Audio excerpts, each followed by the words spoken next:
Hi guys, welcome back to Candid Football Conversations with SportsKhabri, joined by Arunava. Like always, we're here for this short chat.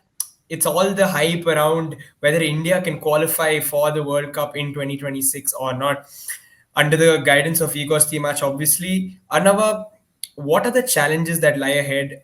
Do you think it's a realistic dream for us to be saying, you know what, let's really dream big and think we can qualify for the 2026 World Cup?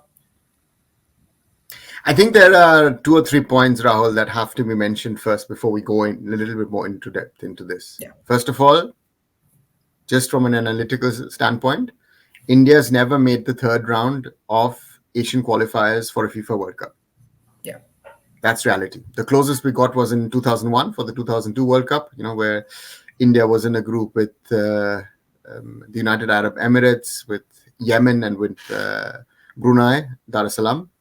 And we beat the UAE. I remember that was in Bangalore. Remember I spoke about that match when, in 2001 on the 8th of April. That was the closest we got. We were 1 point behind the UAE. We messed it up against Yemen. Otherwise, India would have won the group and would have reached the final round. That is point one. The second point is, where do we stand? A lot of people are looking at the rankings. And if I look at our group in this second stage of the qualifiers in Asia, we have Qatar, who were the hosts of the 2022 FIFA World Cup. We have Kuwait, who we recently played twice in the SAF Championship, and it was a tough opponent on Indian soil. And the third opponent in that group will either be Afghanistan and Mongolia. Now, my wish and my hope would be that somehow Mongolia escape through, because I see them not as strong as Afghanistan. But it's likely to be Afghanistan. So that's that. And the last point to me is India's home form and away form. At home, we are a good side. We're a good team. We've been doing very, very well. Away, our results have not been that good. So putting that into context and looking at that round two of the qualifiers, we were in pot two. We got the strongest team from pot three, which is Kuwait.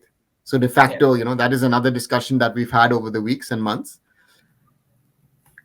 So our aim needs to be to finish at least second in that group, or actually finish second. Let's put it this way. Qatar is too strong compared to the other three teams that are going to be in that group. So to qualify for the first time ever for the third and final round of Asian qualifiers for FIFA World Cup, that needs to be our first and primary aim. Now, our national coach, Igor Stimac, spoke recently about dreaming, aiming for 2026 for the FIFA World Cup in the United States, in Canada, and Mexico. And it's, yes, we can dream, but we have to be all realistic as well. If we can get into that third round of qualifiers, it's the biggest of its kind so far ever, because it's going to be a 48-team FIFA World Cup, which means 18 teams are fighting for 8.5 slots in Asia. Are we amongst the top 6, top 8 in Asia to qualify for a World Cup? We are 18th. So in theory, theory will not work, because there will be teams from pot 3, maybe even from pot 4, making it to that final round. Where do we stand in that? Yeah. And there needs to be quite a bit of development of the Indian football team over the next 12 months. Again, we've got a lot of matches. We've got the Asian Cup in January, but up to next summer, when the qualifiers of group stage 2 end, we need to be a much, much stronger national team. So these are realities. Can we dream? Yes. You and I are Indian football fans. We would love to see India in 2026 in that World Cup. Not only us, millions of Indians. And again, a lot of people who don't follow football at the moment would most probably follow football if India qualify for a World Cup. And it most probably will be, a change of things. And to bring up an own quote of mine that has been quoted by Sky Sports UK, by my friend Dave Trahan in an interview, I had said to Sky Sports, India needs a World Cup. India needs to participate in a World Cup, not only for itself, but I think for the whole of South Asia, for football to explode. It would be our sort of potentially our cricket World Cup moment, Yeah. the 1983 moment for Indian cricket, which took India to the next level. Or later on Bangladesh cricket when it was allowed to play Test cricket and ODIs, where it pushed football to the side. So these are the realities. I'm a dreamer. I'm someone positive, but I've become sometimes, yeah, the realist in me, the not thinking with the heart but thinking with the brain. Maybe some now would say a cynic, but again, these are realities, and it is very, very tough because the first question is, how long will Sunil play? That's the first question. If Sunil Chetri doesn't play, um, it weakens us massively. Is Sunil crazy enough to say, I'll give it a shot? I'll try and play through the qualifiers, which I think he might consider because he's got a contract until the end of next season, which means he can play up to Yeah. next year, June at least, until the end of round 2 qualifiers. Igor Stimac has put that out. Now, that's a different discussion of if the AFF needs to discuss now or the next 2-3 months contract extension with the coach with the Asian Cup coming up. I think that's to me is a non-starter because let the Asian Cup go by and then see where you stand. So all of these factors are there. But I still think with an expanded World Cup, with so many slots up there for grabs, even for India to get into a 12-team round 3 of the Asian qualifiers would have been very, very difficult to somewhat unrealistic, except if we were able to pull off upsets, which we could have done in the last cycle. We drew Qatar. We were winning against Oman at home, but then lost 2-1. So, these things are all realities. But we need to take that next step. And that is the biggest problem, not only of the Indian men's national team, but generally also the women's, the junior national teams, where we've had opportunities to go on to the next level, but we sadly have not made it. So therefore, I hope this June-July window was a stepping stone for Indian football. Yeah. There seems to be a new bonding, togetherness, camaraderie in this squad. I hope that builds, they improve as a team, they improve as footballers. And let's get into that final round 3. And then we can dream. If we are in round 3, let's dream. Let's wish for India to qualify for a World Cup. Yeah. This is something which, yeah, sorry. No. Then just I just wanted again, just for people who probably don't understand what happens after this. What happens in round 3? If we do make it, then what do we need to do to qualify? So round 3 will be divided into 3 groups. The top 2 teams from each group qualify, which means 18 teams divided into 3 groups. The top 2 in round 3 directly qualify for the World Cup, which means normally our usual suspects, which means Japan, Korea, Australia, Iran, the Saudis. Those would be the top 5 to me who've regularly gone to the World Cups in the last few editions. Then you have that sort of second batch of teams with potential. We talk about Uzbekistan, Qatar, Iraq, those kind of sides. And then there are these sort of, the teams on the level of an India who will get into that final round. And the aim is, okay, can you finish somehow third? Because the top 2 qualify. The third teams will have to play against each other. There will be continental qualifiers as well. So you might face teams from other parts of the world. But are we good enough to finish third?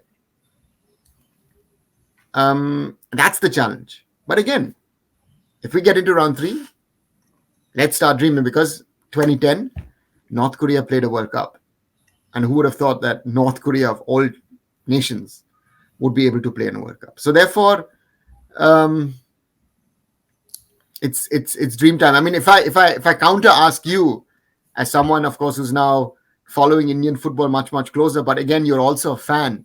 How do you see it, Rahul? How do you envisage 2026? Is that something that we can aim for, or is it another pipe dream? I mean, it seems a little too far at the moment, but again, I am somebody who likes to dream. Like you said, you said you like to dream. I love to dream too. And again, like you mentioned, I don't know. I think one person who has to be there around most of the journey is Sunil Chetri, because just in terms of quality, I don't think we have anybody close to him. Just in terms of quality, his I mean, I remember I brought this up even when India scored the equalizer against Kuwait in the final. It was Sunil Chetri's perfect touch, the quality of the pass to Sahal, just it was absolutely perfect. The deftness of the touch, It was the weight on it. alertness. Sunil's alertness Yeah, was that, the touch is the one thing, but the alertness to actually play that ball in the way he did. yeah, exactly. Otherwise Sahal would have never gotten a chance to pass it on, and and for Changte to Yeah, score. and I think it was first. It was his first touch. It was a first time pass, and just that quality. I think that kind of shows you where he stands compared to the rest of the Indian side. And if India has to do something special, he has to be there for a large chunk. If he is there, and like you said, if we make it to round three, then yeah, let's start. Yeah, I think we can start to dream. Although even then, it would be extremely difficult. I mean, what's wrong? You can dream, and if it doesn't happen, it doesn't happen. It's okay. But I yeah, think, yeah, and again, sorry, yeah, please. no. I was just saying. I think Yeah, it's good to have a lot of fans with hope, because I think then if we make it to round three, that itself is big news. And like you said, that India's cricket movement in football probably comes if we make the World Cup. But I think a huge moment will come if we make round three, because then a lot of people will suddenly wake up and be like, oh, okay, you know what? Something could be brewing here. Yeah, that's my I think take.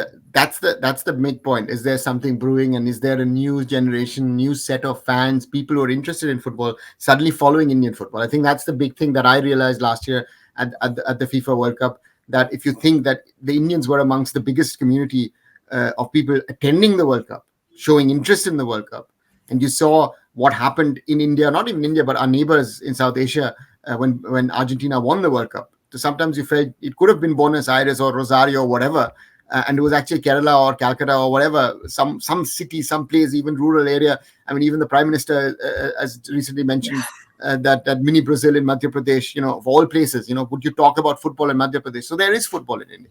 But the point is that, again, I think very, very crucial for us. Round three, that needs to be our aim for these qualifiers.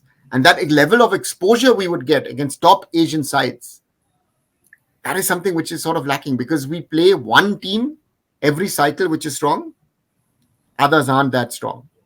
So that's the thing. And again, Kuwait will be a tough team to beat, and we need to work on our away form. And if we can get those things sorted, let's dream, and let's go all the way to the World Cup in 2026. Maybe too early, but I think the exposure, because the team is also young, maybe that exposure could help for 2030 to realistically give a push for the World Cup. Arunava, just again to wrap up, where does India finish in round two? For me, and I'm not looking at the rankings, I'm just looking at also watching India play Kuwait live. Kuwait will be the one to crack. To me, if we can beat Kuwait and whoever is the other qualifier at home, those 6 points are needed. And we need to ideally draw Kuwait away. Yeah. That would be, if we can get 4 points out of Kuwait, I think we're through. And that needs to be our aim. Try to finish second. If we can upset Qatar and again hold them maybe to a draw, lovely. But that, I think, to me, getting points against Qatar are bonuses. For me, the aim has to be to finish second in the group. Everything else doesn't matter. We need to get into round three, whatever may. And it's not a question of what kind of football, this and that, everything. No, the results count. So therefore, that is something which I realize is going to be the key element for us. If we can get into the third round, anything is possible. Well, that's it from us, guys. Like always, share, like, and subscribe to SportsKhabri and arunfoot. Catch Candid Football Conversations. We have our regular Wednesday night chat that goes on for quite a bit of time. Catch that, and we'll be back for more. Thanks, and bye.